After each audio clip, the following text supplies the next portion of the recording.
Geliefdes, hartlik goeiemôre en baie welkom by hierdie kort oordeenking, ons opsomming van die prediking wat later vanmôre in die erediens gaan volg.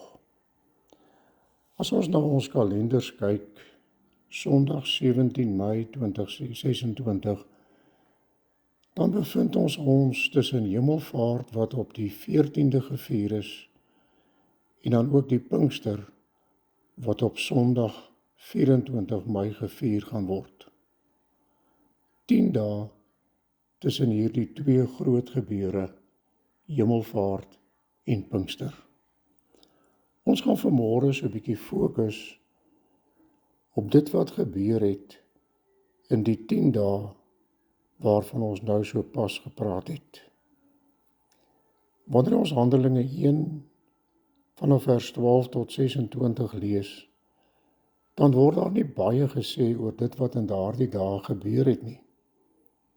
As ek dit vinnig kan opsom, ons lees dat die disippels vanaf die Olyfberg na Jerusalem gegaan het, dat hulle in 'n bovertrek bymekaar gekom het, dat hulle eenhartig voluit in gebed volhard het, dat Petrus leiding geneem het by 'n byeenkoms van plus minus 120 mense, en natuurlik ook wat ons baie goed ken, die verkiesing van Matthias as die 12de apostel. Dit is in 'n neutedop wat die Bybel ons leer wat in hierdie 10 dae gebeur het. Ek wil vanmôre 'n bietjie meer lig werp op 'n artikel, The 10 Days Prior to Pentecost. Die 10 dae wat die uitstorting van die Gees voorafgegaan het deur 'n Britse evangelis, Theodore Austin Sparks, wat hier in die laat 80s tot en met 1971 die woord van die Here verkondig het.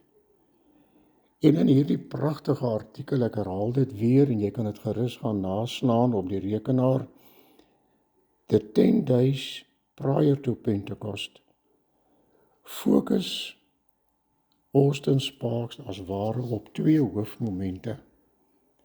Hy fokus op die negatiewe gevoel wat die disippels heel moontlik kon ervaar het, en dan fokus hy ook op die positiewe wat tussen die disippels in daardie 10 dae geleef het. Hy sê onder andere wat die negatiewe betref, moontlik, waarskynlik kan ons maar sê, kon daar 'n gevoel van onsekerheid onder die disippels geheers het. Hulle het so saam met Jesus gewandel, hulle het so saam met Jesus gewerk en nou ewe skielik is hy weg.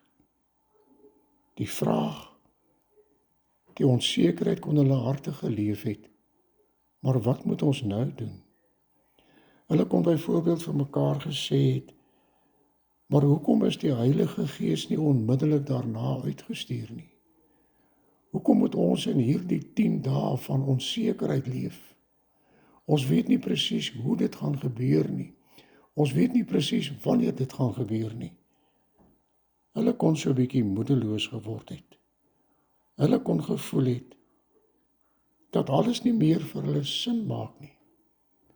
Hulle kon selfs, en so sê Austin Sparks, hulle kon selfs vir hulle die vraag afgevra het, maar was dit alles die moeite werd?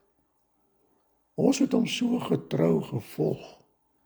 Ja, ons het hom in die steek gelaat met die kruisiging, maar na die opstanding is daar weer 'n noue band tussen ons. En nou ewe skielik is Jesus weg. Hy beloof die Gees, maar wanneer, hoe en wat moet ons in hierdie tussentyd maak?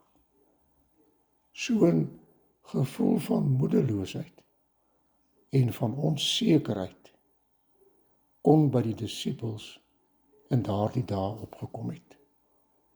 Maar gemeente, wanneer ons hierdie kort gedeelte lees van vanmôre, hierdie gedeelte uit Handelinge 1 vers 12 tot 26, en as ons baie nou en baie mooi hierop in fokus, dan sien ons dat daar by die disippels nie 'n negatiewe gesindheid was nie.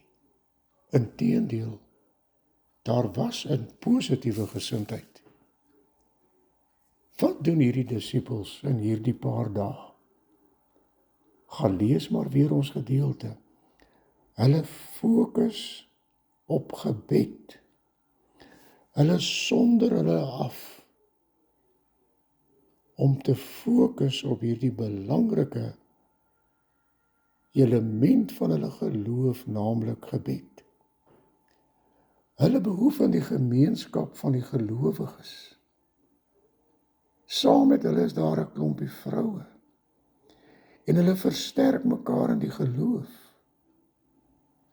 En dan kom Petrus.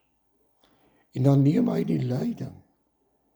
En hy preek en daar is omtrent 120 by mekaar.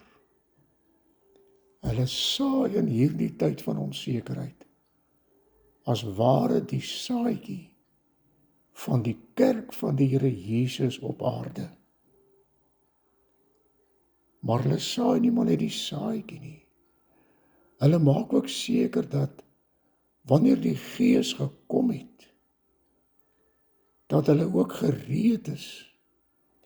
En daarom vul hulle die 12de leë plekkie onder die disippels en kies hulle vir Matthias om hulle spankrag sterk en voldoende te maak. Ons moet dit vanmôre vir mekaar sê. Hierdie 10 dae tussen Hemelvaart en die uitstorting van die Gees was nie 10 dae van niks doen nie. Was nie 10 dae van onsekerheid en vra. Soos wat Austin Sparks sê moontlik kon gebeur het nie. Nee, Austin Sparks dui duidelik daarop later in die artikel, en ons lees dit ook in hierdie gedeelte, dat die apostels positief was, hulle self toegerus het om die saadjie van die kerk te plant en om gereed te wees wanneer die Gees uitgestort word en hulle die krag het om die wêreld in te gaan. Ek wil vanmôre afsluit en ek wil jou gedagtes 'n bietjie terugneem na toe meeste van ons nog jonk was. Onthou ons nog die Pinkster bidure van die donderdag van Hemelvaart tot die Sondag van die uitstorting van die Heilige Gees. In die geskiedenis van ons geliefde NG Kerk kan ons gerus bietjie gaan lees. Jy kan dit sommer op Wikipedia gaan soek. Hierdie gebruik van 10 dae in gebed volhard kom uit die jare 1861, toe Dominee van der Lingen 'n besondere ervaring gehad het en hierdie 10 dae van gebed as ware 'n gebruik in die kerk gemaak het. In die disippels se tyd in daardie 10 dae was die middelpunt van hulle saamwees om in gebed te volhard. En dit is die boodskap ook vanmôre, dat ons in hierdie 10 dae wat nou al 'n paar reeds verby is, dat ons nie maar net sal sit en wag vir Pinksterdag nie, maar dat ons ook in gebed sal verenig, saam met ander, alleen in ons binnekamer, en dat ons die seën van gebed sal ervaar, sodat as Pinkster kom, ons saam met die kerk van die Here Jesus Pinksterdag in die wêreld kan vier. Tussen die Hemelvaart en die Pinkster nie negatief en onseker nie, maar volharding in gebed. Dit is wat die Here van ons vra. Amen.